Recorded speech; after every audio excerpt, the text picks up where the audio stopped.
COVID-19 महामारी विरुद्ध यस लडाईँमा यहाँहरूको अहम भूमिका रहेकोले यस विषयमा छलफल गर्न र यहाँहरूबाट सल्लाह र सुझावको अपेक्षा राख्दै यो अन्तर्क्रिया कार्यक्रमको आयोजना गरिएको छ।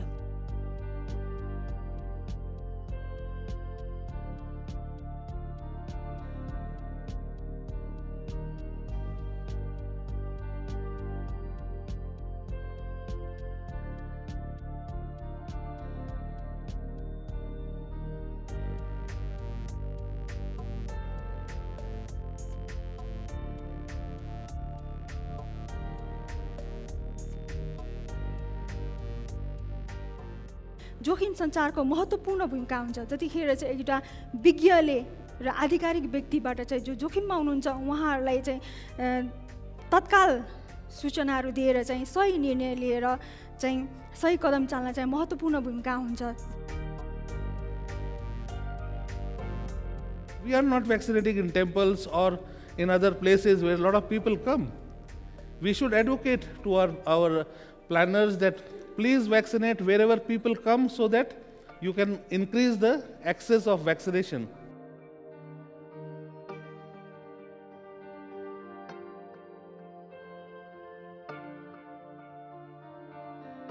This is a session on the importance of COVID and how to control it, the vaccination.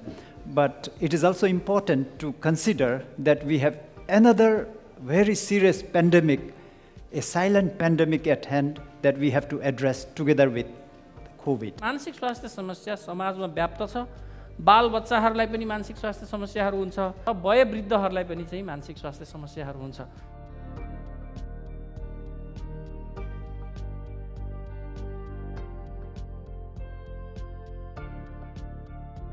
हाम्रो विपद व्यवस्थापन समिति पनि छ हरेक जिल्लामा र त्यो विपद व्यवस्थापन समितिमा प्रदेश सभा सदस्यको कुनै पनि भूमिका छैन। त्यो भूमिकै नभएपछि हामीले त्यहाँ आफ्नो सल्लाह सुझाव कहाँ दिने? कोभिड यो भाइरलमा सबभन्दा महिला प्रभावित भएको छ र तनावमा पनि बढी महिलाहरू पूर्व मेचीदेखि पश्चिम महाकालीसम्म र हिमालदेखि तराईसम्मको कुरा गर्दाखेरि हाम्रा जातीय समुदायहरूको एउटा छुट्टै विशेषता छ हैन। यो विशेषता अनुसार पनि यो कोरोनाले के कति प्रभाव पार्यो होला मलाई एउटा जिज्ञासा मात्रै मैले विज्ञज्यूहरूसँग राख्न चाहे।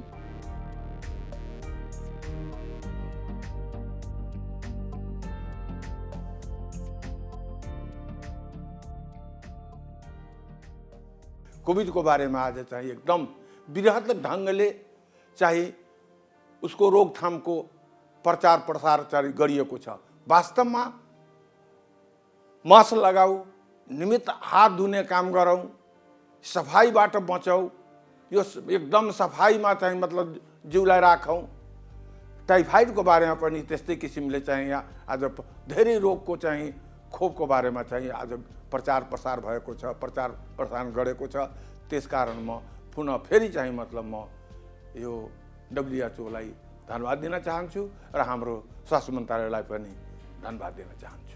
यो आजको समग्रमा जुन प्रस्तुतिकरणहरू गर्नुभयो विभिन्न क्षेत्रका विज्ञहरूले यो विज्ञताले दिएको नलेजलाई ज्ञानलाई चाहिँ बढीभन्दा बढी सदुपयोग हामीले गर्नुपर्छ र गर्नेछौँ।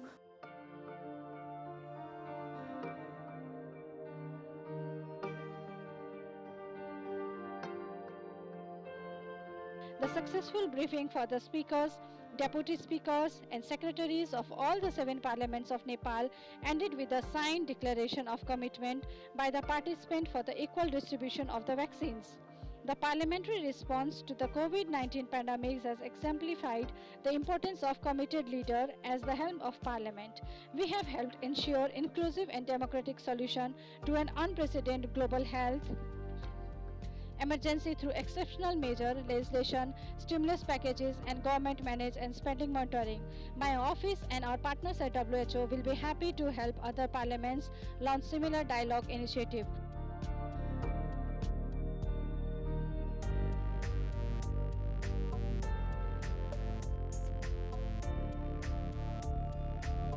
उपसभामुख र संसदज्यूहरू तथा श्रीमान सचिवज्यूहरूले विश्व स्वास्थ्य सङ्गठनलाई हार्दिकता र खुला हृदयले स्वागत गर्नुभएको छ। हजुरहरूको हार्दिकताका लागि धन्यवाद दिन चाहन्छु। नेपालका संसदहरूका प्राङ्गणहरूमा विश्व स्वास्थ्य सङ्गठनका बलिया शुभचिन्तकहरू हुनुहुन्छ भन्ने कुरा मलाई सुनिश्चित गराउने धेरै फलदायी तथा अग्रमाई छलफलहरूका प्रिय समझना पनि मसँग रहेको छन्।